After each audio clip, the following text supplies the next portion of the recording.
ठीक है ठीक ठीक है వంశీ కృష్ణ గారు డాక్టర్ వంశీ కృష్ణ గారు ప్లీజ్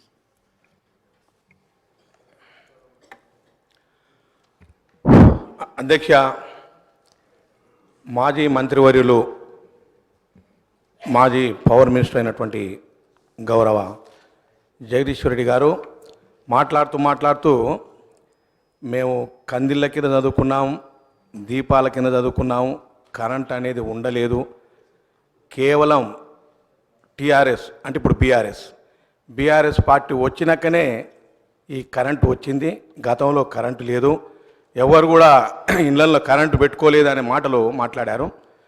అది వాస్తవానికి చాలా దూరం అధ్యక్ష. ఇంకా మర్చిపోయి మంత్రి గారు ఇంకోటి మాట్లాడతారనుకున్నాను. శ్మశాన వాటికలో చితిమంటల వెలుతురులో చదువుకున్నాం అని ఎవరు కాళిదాసు కవి చెప్పినట్టుగా చెప్తారనుకున్నాం, కానీ అదృష్టవశాత్తు చెప్పలే అధ్యక్ష. ఇవాళ నిజంగా ఈ రాష్ట్రంలో ఈ కరెంటు వెలుగులు విరజిల్లుతున్నాయంటే దాని వెనుక కాంగ్రెస్ పార్టీ ప్రభుత్వం పెద్ద మొత్తంలో హస్తం ఉంది అధ్యక్ష. అన్నిటికీ మించి ఇవాళ ఒక్క మాట చెప్పదలుచుకున్న అధ్యక్ష, ఈ రాష్ట్రంలో 12,000 మెగావాట్స్ మనం వాడుకుంటున్నాం అధ్యక్ష. మరి గత ప్రభుత్వంలో గత ముఖ్యమంత్రి గారు కేసీఆర్ గారు ముఖ్యమంత్రిగా ఉన్నప్పుడు ఎన్ని వేల మెగావాట్లు వాళ్ళు ప్రొడక్షన్ చేశారో చెప్పాలి అధ్యక్ష. నాకు తెలిసినంత వరకు వాళ్ళు ప్రవేశపెట్టినటువంటి 3 పవర్ ప్లాంట్లు ఉన్నాయి అధ్యక్ష. ఒకటి మొదటిది పాల్వంచ కేటీపీఎస్ 7వ దశ 800 మెగావాట్ల అధ్యక్ష. అదేవిధంగా రెండవది బీటీపీఎస్ 1080 మెగావాట్ల థర్మల్ ప్లాంట్ అధ్యక్ష. మూడవది యాదాద్రి నిర్మాణంలో ఉంది అధ్యక్ష. ఈ రెండు కలిపితే 1880 మెగావాట్ల అధ్యక్ష. ఇవాళ రాష్ట్రంలో మనం వాడుతున్నటువంటి కరెంటు దాదాపుగా 12,000 మెగావాట్లు ఉత్పత్తి చేస్తున్నాం అధ్యక్ష. ఆ మిగతా మెగావాట్లు ఎవరు ఉత్పత్తి చేసినారో ప్రజలకు తెలవాలి అధ్యక్ష. అందుకే నిన్న మొన్న మా బీఆర్ఎస్ పార్టీ నాయకులు కరెంటు కావాలా కాంగ్రెస్ కావాలా అని ఒక పెద్ద నినాదం తీసుకొచ్చిన అధ్యక్ష స్టేట్ లెవెల్లో. అది ఎన్నికల్లో వాడుకోవడానికి బూటకం మాటలు చెప్పారు. మరి ఈ బూటకం మాటలు యావత్ తెలంగాణ రాష్ట్ర ప్రజలు నమ్మొద్దని చెప్తా ఉన్నాం అధ్యక్ష. కాంగ్రెస్ కరెంటు వెలుగుల వెనుక కేసీఆర్ అబద్ధపు చీకట్ల అధ్యక్ష. అదేవిధంగా కేసీఆర్ కట్టినవి 3 అధ్యక్ష, దాంట్లో 2 ఇవాళ ఈ కరెంటు ఉత్పత్తి జరుగుతున్నాయి అధ్యక్ష. మూడవది ఆన్గోయింగ్ ప్రాజెక్ట్ అధ్యక్ష. అన్నిటికీ మించి మరి గతంలో కాంగ్రెస్ పార్టీ ఉన్నప్పుడు ఏ రకంగా ఈ ఉత్పత్తి జరిగిందంటే అధ్యక్ష, దాంట్లో ముఖ్యంగా థర్మల్ పవర్ ప్లాంట్ అధ్యక్ష పాల్వంచ కేటీపీఎస్ 2,460 మెగావాట్ల అధ్యక్ష. చెల్పూర్ కాకతీయ 1,100 మెగావాట్ల అధ్యక్ష. మూడవది రామగుండం ఎన్టీపీసీ 2,600 మెగావాట్ల అధ్యక్ష. కాంగ్రెస్ పాలనలో హైడల్ ప్రాజెక్టులు శ్రీశైలం 900 మెగావాట్ల అధ్యక్ష. నాగార్జున సాగర్ 815 మెగావాట్ల అధ్యక్ష. మరి ఇవన్నీ కాంగ్రెస్ పార్టీ కట్టిన ప్రాజెక్టులు కావా అధ్యక్ష? ఈ బీఆర్ఎస్ నాయకులకు గతంలో పరిపాలించిన మంత్రులకు ముఖ్యమంత్రులు కనబడట్లేదా అని అడుగుతున్నాను అధ్యక్ష. ఇవాళ ముఖ్యంగా మరి వాళ్ళు కట్టినటువంటి ఏవైతే 2 పవర్ ప్లాంట్లు ఉన్నాయో దాంట్లో ఒక పవర్ ప్లాంట్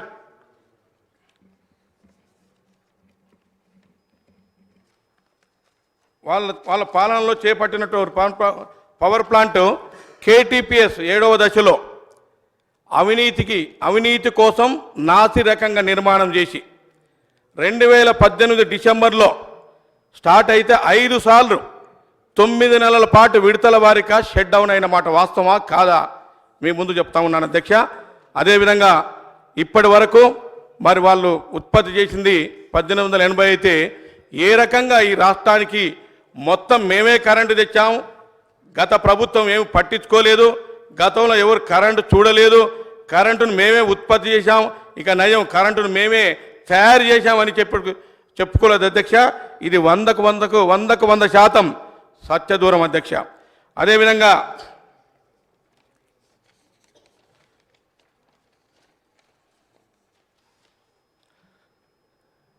ఒక చిన్న ఎగ్జాంపుల్ చెప్తా అధ్యక్ష. శ్రీశైలం లెఫ్ట్ పవర్ ప్లాంట్లో 20th ఆగస్ట్ 2020 ఆ రోజు సాయంత్రం ఒక ఫైర్ యాక్సిడెంట్ జరిగింది అధ్యక్ష. ఈ ఫైర్ యాక్సిడెంట్కు ఒక మాజీ సిఈ గారు, అంటే రిటైర్డ్ సిఈ గారు, వారి అనుచరులు అక్కడ బ్యాటరీని చేంజ్ చేయాల్సి ఉంది అధ్యక్ష. ఆ బ్యాటరీ 1 to 2 yearsకు ఎవ్రీ 1 to 2 yearsకు చేంజ్ చేయాలి అధ్యక్ష. వారి అనుచరులకు ఆ పని ఇప్పించి తానే స్వయంగా అక్కడ వచ్చి వాస్తవంగా అది రన్నింగ్లో ఉన్నప్పుడు ఆ బ్యాటరీని పెట్టకూడదు అధ్యక్ష. షట్ డౌన్ చేసి, అంటే మోటార్లను ఆపిన తర్వాత అది పెట్టాల్సి ఉండే, దానికి విరుద్ధంగా ఆ షట్ డౌన్ చేయకుండా ఆ బ్యాటరీని మార్చడం వల్ల రివర్స్ కరెంటు పాస్ అయ్యి అది షార్ట్ సర్క్యూట్ అయ్యి ఆ రోజు 9 మంది, దాంట్లో 7 ఇంజనీర్ల అధ్యక్ష, 2 ఇతర ఉద్యోగస్తుల అధ్యక్ష, సాయంత్రం పూట అక్కడికక్కడే మరణించడం జరిగింది. మరి దీనిపైన అప్పటి ప్రభుత్వం ఎక్కడ కూడా ఎంక్వైరీ చేయలేదు అధ్యక్ష. ఇప్పటివరకు నిజాలు ఏమిటని ఇప్పటివరకు తెలియదు అధ్యక్ష. ఆ రోజు జరిగిన సంఘటనను ఎంక్వైరీ చేద్దాం, కనీసం విజిట్ చేసొద్దామని చెప్పి మా నాయకులు పెద్దలు రేవంత్ రెడ్డి గారు, అదేవిధంగా బట్టి విక్రమార్క గారితో పాటు చాలామంది వస్తే వాళ్ళను చూడనీయకుండా ఎక్కడెక్కడ అరెస్ట్ చేసి ఆ సంఘటన స్థలానికి వెళ్లకుండా ఆ రోజు అంత అరాచక పరిపాలన చేసింది ఎవరు అధ్యక్ష? సబ్జెక్టు పవర్ పైన మాట్లాడుతూ ఉంటే ప్రతిపక్షం పారిపోయింది అధ్యక్ష. ఒక్క సభ్యుడు కూడా లేరు. ప్రతిపక్షం పారిపోయింది, ఒక్క సభ్యుడు లేరు. అంటే వాళ్ళు యాక్సెప్ట్ చేసిండ్రు సమాధానం చెప్పుకోలేక. అయితే ఇప్పటి వరకు అధ్యక్ష అక్కడ 6 యూనిట్స్ పనిచేస్తున్నాయి అధ్యక్ష.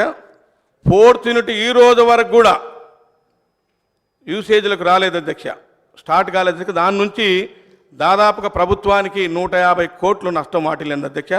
అదేవిధంగా 2015 అప్పటి ఫ్లడ్స్ కారణంగా ఏదైతే వేర్ బాండ్ ఉందో, ఈ సెకండ్ పవర్ హౌస్లో వేర్ బాండ్ ఉందో, దాన్ని కాంక్రీట్ డ్యామ్ పూర్తిగా డ్యామేజ్ అయితే దానికి ఒక కాంట్రాక్టర్కి అప్పచెప్తే ఇప్పటి వరకు పని కాలేదు అధ్యక్ష. అదేవిధంగా మరి ఆ రోజు జరిగిన సంఘటన పైన నిజ నిర్ధారణ కమిటీ వేయకుండా, కనీసం ఎంక్వైరీ చేయకుండా ఆ వాస్తవాలను ఎందుకు దాచిపెట్టారో మరి ఆ గత ప్రభుత్వం ఇప్పటికైనా ఆలోచన చేయాలి. అన్నిటికి మించి మరి ఆ రోజు జరిగిన సంఘటన పైన మరి అదేవిధంగా ఏదైతే వేర్ బ్యాండ్ ఏదైతే ఉందో అది డ్యామేజ్ అయిందో ఆ రోజు ఉన్నటువంటి కాంట్రాక్టర్ పైన మరి ఈ పవర్ హౌస్లో సెకండ్ పవర్ హౌస్లో జరిగిన ఫైర్ యాక్సిడెంట్ పైన ఈ ప్రభుత్వం తప్పకుండా ఎంక్వైరీ చేసి నిజ నిధానాలను బయటికి పెట్టాలని మేము కోరుతున్నాం అధ్యక్ష.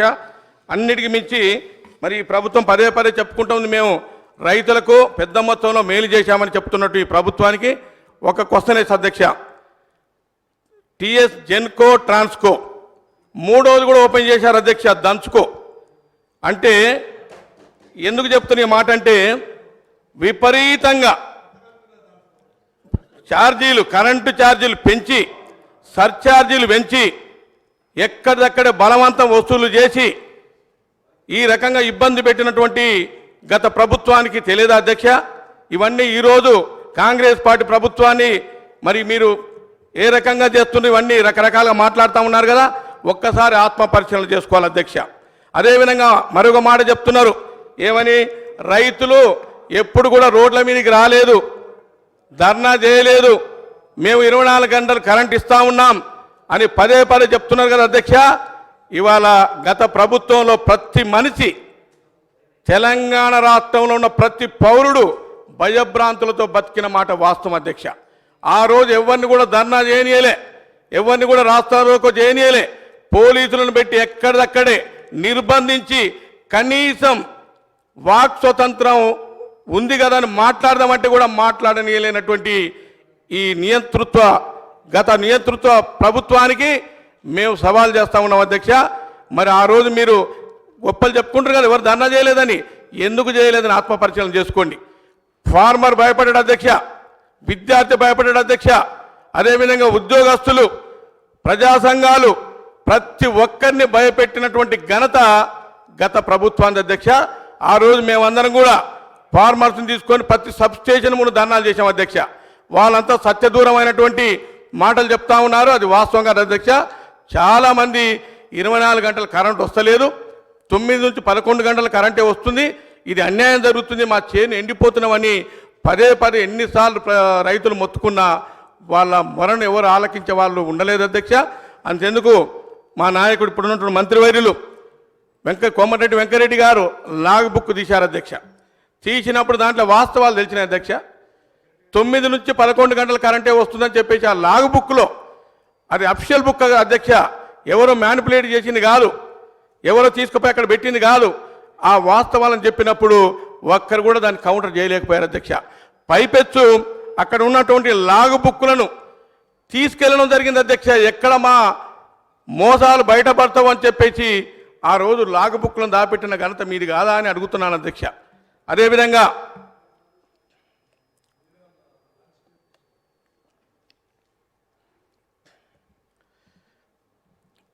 అప్పట్లో ఈ జెన్కోలో ట్రాన్స్కోలో పనిచేస్తున్న ఉద్యోగస్తులందరూ కూడా తెలంగాణ రాష్ట్రం రావాలి, మా బతుకుల్లో మార్పు వస్తుంది, మాకు తెలంగాణ రాష్ట్రం వస్తేనే బాగుంటుందని ఉద్యమాలు చేశారు అధ్యక్ష.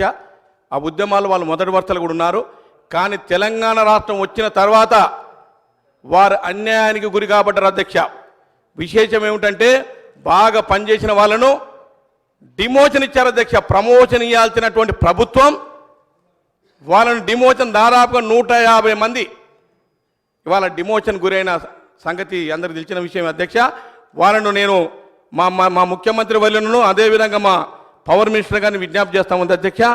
ఎవరైతే డిమోషన్ గురయ్యారో 150 మందిని వెంటనే వాళ్ళ లిస్టు తీసుకొని పరిశీలన చేసి వాళ్ళకు ప్రమోషన్ ఇవ్వాల్సిందిగా నేను ఈ సభ ద్వారా మీకు విజ్ఞప్తి చేస్తా ఉన్నాను అధ్యక్ష.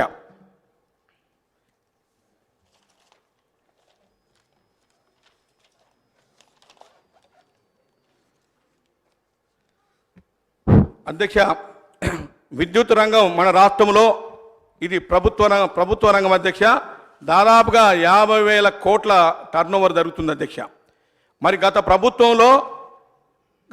అంటే కాంగ్రెస్ పార్టీ ప్రభుత్వంలో వాస్తవంగా ఈ వ్యవస్థలో ఒక డిఐజీ స్థాయిని అధికారిని విజిలెన్స్గా పెట్టేది అధ్యక్ష. అది ఆనవాయితీ అధ్యక్ష.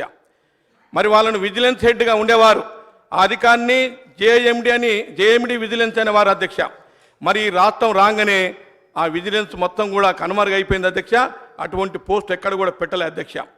మరి అది నిఘా విభాగం అనేది పూర్తిగా నిర్వీర్యం అయిపోయి రిటైర్డ్ ఎంప్లాయీస్ను వాళ్ళకు అనుకూలమైనటువంటి వాళ్ళని పెట్టుకొని వాళ్ళు చేస్తున్నటువంటి తప్పులు బయటికి రాకుండా వాళ్ళను స్వతహాగా అంటే మా ఆధీనంలోనే నడవాలి, మేము చెప్పినట్టుగా నడవాలి. ఈ ప్రభుత్వం అంటే మా గుత్తాధిపత్యంగా పరిపాలించినటువంటి ఈ బీఆర్ఎస్ నాయకులకు నేను ఒకటే సలహా ఇస్తాను అధ్యక్ష. ఎంతో కాలం ఈ డిక్టేటర్షిప్ అనేది గుత్తాధిపత్యం అనేది నడవదు అధ్యక్ష. ఇవాళ ప్రజల ప్రభుత్వం వచ్చింది అధ్యక్ష. తప్పకుండా ఇవన్నిటి కూడా మా ప్రభుత్వం, ముఖ్యంగా మా ముఖ్యమంత్రి గారు, అదేవిధంగా పవర్ మినిస్టర్ పెద్దలు బట్టి విక్రమార్క గారు ఇవన్నీ కూడా సరిచేయాల్సిన అవసరం ఉందని కూడా మీ ద్వారా నేను విజ్ఞప్తి చేస్తా ఉన్నాను అధ్యక్ష. మరి గతంలో కరెంటు మాతోటే వచ్చింది అనేది ఒక ఫాల్స్ ఇంప్రెషన్ క్రియేట్ చేసి రెండోసారి 2018లో ఎన్నికల్లో గెలిచినటువంటి ఈ బీఆర్ఎస్ ప్రభుత్వానికి ఇంకా 2 విషయాలు చెప్తున్నాను అధ్యక్ష. గతంలో అగ్రికల్చర్కు ఏదైతే ఉన్నదో అగ్రికల్చర్ సంబంధించినటువంటి రైతులు 3 డీడీలు కడితే వాళ్ళ బీఆర్ఎస్ ప్రభుత్వంలో కేవలం 2 పోల్స్ ఇచ్చేది, మెటీరియల్ ఇవ్వకపోయేది అధ్యక్ష. మరి కాంగ్రెస్ పార్టీ ప్రభుత్వం ఉన్నప్పుడు 3 డీడీలు కడితే 7 పోల్స్ ఇచ్చేది, మెటీరియల్ ఇచ్చేది, దిమ్మె కట్టించేది, వాళ్ళకు ఎక్కడ అవసరం ఉంటే అక్కడ ట్రాన్స్ఫార్మర్లు ఇచ్చినటువంటి ఘనత కాంగ్రెస్ పార్టీకి దక్కింది అధ్యక్ష. అదేవిధంగా మరి సబ్స్టేషన్లు, గతంలో సబ్స్టేషన్లు దాదాపుగా 2 నుంచి 3 సంవత్సరాలు ఎక్కడ కూడా సబ్స్టేషన్లు కట్టలేదు అధ్యక్ష. కట్టకపోగా కొత్త రిక్రూట్మెంట్ జరగలేదు అధ్యక్ష. ఈ షిఫ్ట్ ఆపరేటర్స్ ఎవరైతే ఉన్నారో ఒక్కొక్క సబ్స్టేషన్ 4 ఉండేవాళ్ళు అధ్యక్ష. మరి కొత్తగా అరకొరగా కట్టిన ఈ సబ్స్టేషన్లకు కూడా ఈ పాత వారిని ఉపయోగించడం వల్ల పనిభారం పెరిగి, ఒత్తిడి పెరిగి ఎక్కడ కూడా సక్రమంగా ఈ నాణ్యమైనటువంటి కరెంట్ ఇవ్వలేనటువంటి పరిస్థితి మనం చూసాం అధ్యక్ష. అదేవిధంగా మరి ఏదైతే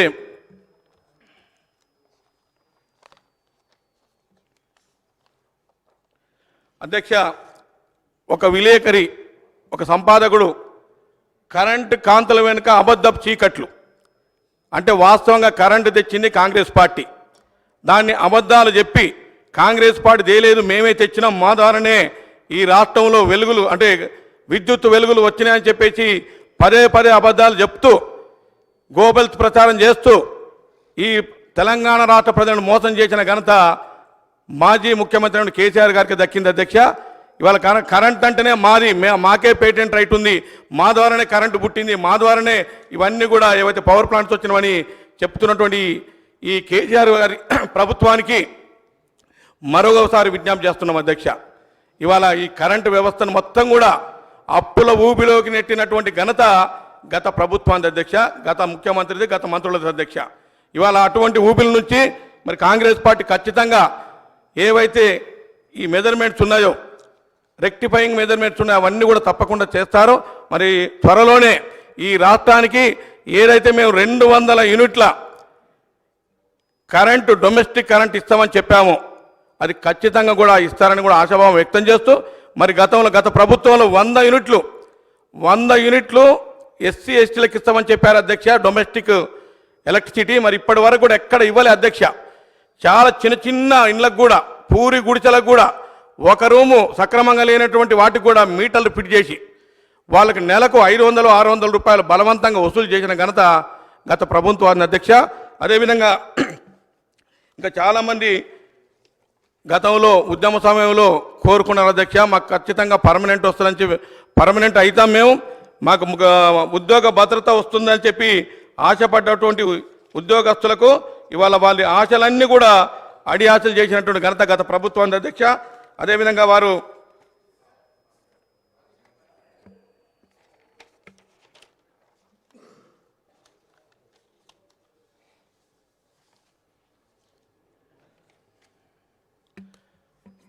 ఆర్టిజన్ల అధ్యక్ష, దాదాపుగా ఈ రాష్ట్రంలో 23,000 మంది పనిచేస్తున్నారు అధ్యక్ష. వాళ్ళు ఒక్కొక్క గ్రేడ్ కింద ఒకరు గ్రేడ్ 1 డిప్లొమా పాస్ అయినటువంటి వాళ్ళు grade 1, grade 2 ITI, grade 3 10th లేదా intermediate, grade 4 non qualified persons అధ్యక్ష. వీళ్ళు 23,000 మంది పనిచేస్తూ ఉన్నారు అధ్యక్ష. వీళ్ళందరూ కూడా రెగ్యులరైజ్ అవుతారని కోరుకున్నారు. కానీ మరి గత ప్రభుత్వం 10 సంవత్సరాలు పరిపాలన చేసినప్పటికీ కూడా వాళ్ళ సమస్యలను ఏనాడు కూడా పట్టించుకోలేదు అధ్యక్ష. మరి మన ప్రభుత్వం అయినా తప్పకుండా వీళ్ళను రెగ్యులరైజ్ చేయాలని మీ ద్వారా ముఖ్యమంత్రి గారిని అదేవిధంగా మంత్రి వాళ్ళని కోరుతా ఉన్నాను అధ్యక్ష. అదేవిధంగా ఈ డొమెస్టిక్ కానీ లేకుంటే కమర్షియల్ ఛార్జెస్ కానీ విపరీతంగా పెంచారు అధ్యక్ష.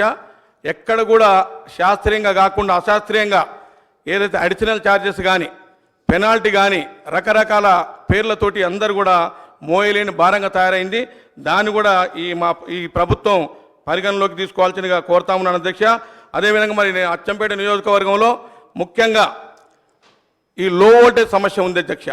దాంట్లో అమ్రాబాద్ మండలంలో ఒకే లైన్ పైన 33 kV లైన్ పైన 5 సబ్స్టేషన్లు ఉన్నది అధ్యక్ష. గతంలో నేను ఎన్నో సందర్భాల్లో అక్కడ ఉన్నటువంటి ఈ విద్యుత్ శక్తికి సంబంధించిన ఉన్నతాధికారుల దృష్టికి తీసుకెళ్లాలని అధ్యక్ష. ఎవరు కూడా స్పందించలేదు అధ్యక్ష. అప్పటి పాలకులు వాటిని ఎక్కడ కూడా పట్టించుకోలేదు అధ్యక్ష. అదేవిధంగా పీటీజీ ప్రిమిటివ్ ట్రైబల్ గ్రూప్ అంటే చెన్సూసు వాళ్ళకు ఉండేదే 1 ఎకరం 2 ఎకరాల అధ్యక్ష. వాళ్ళు బోర్లు వేసుకున్నారు, వాటర్ పడ్డాయి. కానీ ఇప్పటి వరకు కూడా వాళ్ళు దాదాపు 10 సంవత్సరాల నుంచి గత ప్రభుత్వాన్ని మొరపెట్టుకుంటే ఎక్కడ కూడా ఈ ఏజీఎల్ కనెక్షన్ ఇవ్వలేదు అధ్యక్ష. అగ్రికల్చర్ కనెక్షన్ లేదు. వాటిని కూడా ఈ ప్రభుత్వం దృష్టిలో పెట్టుకోవాలని మరీ కోరుతా ఉన్నాను అధ్యక్ష. మూడవది ఏమిటంటే వటువల్లపల్లి అని విలేజ్ ఉంటుంది అధ్యక్ష. అది on the way to Srisailam మధ్యన core area of the forest మధ్యన ఉంటుంది అధ్యక్ష. అక్కడ 2001లో కేబుల్ ద్వారా ఆ గ్రామానికి కరెంట్ ఇవ్వడం జరిగింది అధ్యక్ష.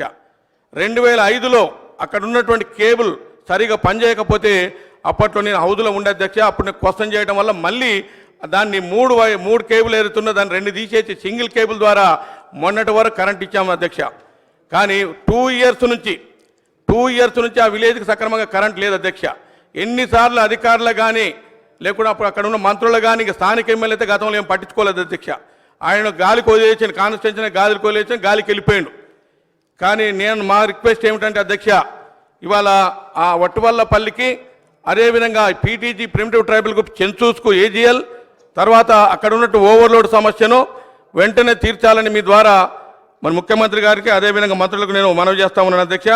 అన్నిటికి మించి చాలా విషయాలు ఏమిటంటే ప్రతి సబ్ స్టేషన్లో 4 పనిచేయాల్సిన దగ్గర 2 పనిచేస్తున్నారు అధ్యక్ష. అదేవిధంగా 220 kV ఏదైతే సబ్ స్టేషన్ ఉందో దాంట్లో 11 మంది పనిచేశారు అధ్యక్ష. ఇవాళ 6 మంది పనిచేస్తున్నారు అధ్యక్ష. వెంటనే నేను ఈ ప్రభుత్వానికి విజ్ఞప్తి చేయడం ఏంటంటే రిక్రూట్మెంట్ చేసి ఎలక్ట్రిసిటీ బోర్డులో ఎవరైతే పనిచేస్తుందో, ఎక్కడైతే ఒత్తిడి ఉందో, ఎక్కడైతే ఈ స్టాఫ్ తక్కువ ఉందో వాళ్ళు వెంటనే స్టేట్ వైడ్గా ఒక రిక్రూట్మెంట్ మనం ఎట్లా మొదటి సంవత్సరంలోనే 2 లక్షల ఉద్యోగాలు ఇస్తామని చెప్పినాం అధ్యక్ష. దానిలో భాగంగా ఈ ఎలక్ట్రిసిటీకి సంబంధించినటువంటి ఖాళీలన్నీ కూడా వెంటనే పూర్తి చేయాలని మీ ద్వారా కోరుతూ, మరి అన్నిటికి మించి ఇవాళ కరెంటు పైన అబద్ధాలు చెప్పినటువంటి గత ప్రభుత్వం ఇవాళ ఈ అబద్ధాలు ఏ రకంగా ఉన్నాయనేది మరి చాలామంది పెద్దలు మాట్లాడడం జరిగింది.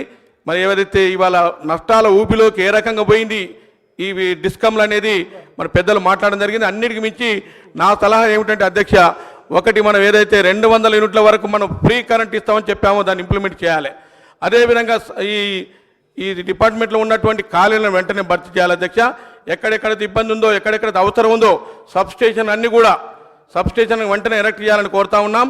అన్నిటికీ చాలా గ్రామాల్లో అధ్యక్ష 33 kV లైన్ ఇండ్లపై నుంచి వెళ్తుంది అధ్యక్ష.